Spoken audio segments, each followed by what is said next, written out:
Hey, I'm Scott, and welcome to the YouTube channel for Champion of Aging and my very humble garage. So today I wanted to talk about strength training a bit. I've covered that topic quite a bit on this channel, and including the 4 primary exercises for building strength: the squat, the deadlift, bench press, overhead press, and whether you should lift heavy versus lifting light, and that kind of stuff. But today my focus is going to be on strength training alone, and how to determine your starting weights when you initially start a strength training program that involves those big 4 compound movements. So let's say that you're getting ready to start the squat. You've never squatted before, or it's been a few years since you've done any squats. The first thing that you have to do is you have to learn how to do the movement properly. So I highly recommend that you head on over to the Starting Strength YouTube channel to learn how to perform the low bar squat. The low bar squat is the form of the squat that trains the most muscle mass, and therefore will help you build strength more efficiently. And then if you still struggle to get the movement down, what you should do is record how you're doing it, and perhaps hire a coach online, or go see a coach in person that's familiar with the low bar squat. So with that said, let's just say that you're like me and you like to try and do everything on your own. You have to start out at a certain weight to make this program work most efficiently. So what you don't want to do is start off at a weight where you really struggle to get that 5 reps, because you're going to make no progress beyond that after a week or 2, basically. So what you do is you go and you work on the movement pattern, and let's say you have your own setup like I do. You get under the bar, start with the empty bar, and if you're very new to this stuff, maybe you only have a standard bar that weighs 20 pounds, but let's just assume you're starting with an Olympic bar that weighs 45 pounds. What you do is you should probably record yourself doing the empty bar, working on the squat with the empty bar, so that you can watch that video to make sure that you're doing it at least somewhat similarly to what you've seen on YouTube.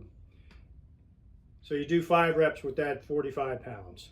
And what you want to do is then determine, okay, that wasn't so hard, I'm going to add some weight to that. So if it wasn't that hard to do, then you put a pair of 10s on the bar, so now you're up to 65 pounds, and you go and do 5 reps.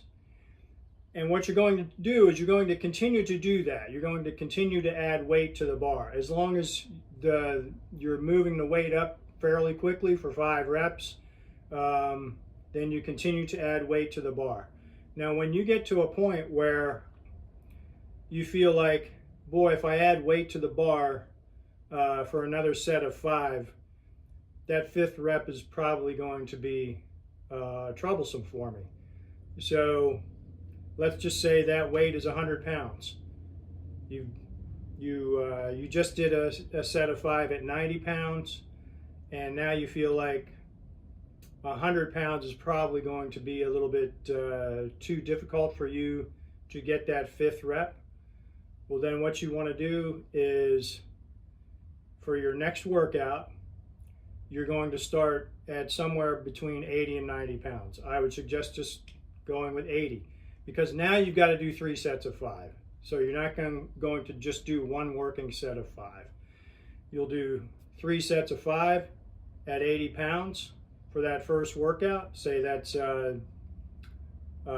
Monday.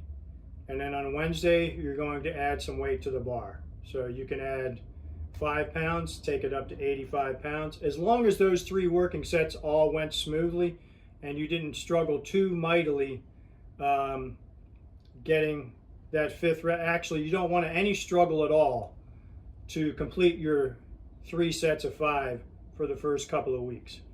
And over time, as you continue to add weight to the bar, it will become more difficult. But you want to start at a very conservative weight. So I would suggest that once you get to a level where you think getting that 5th rep is going to be difficult for you to complete, you're able to complete it, but it's not going to be easy, then take 20% off of that weight, and that's your starting weight for your first session where you're going to do 3 sets of 5.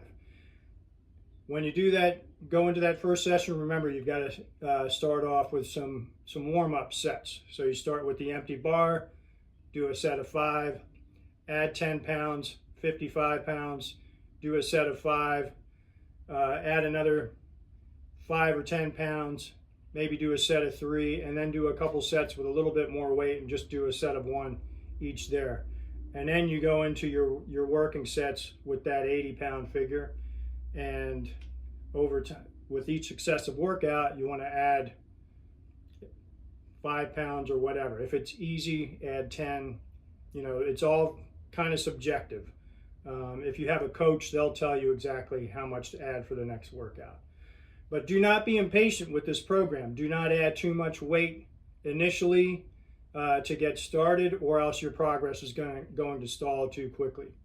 Your body will adapt. You'll be able to add weight each successive workout with the squat, probably for at least a couple months, maybe even 3 or 4 months.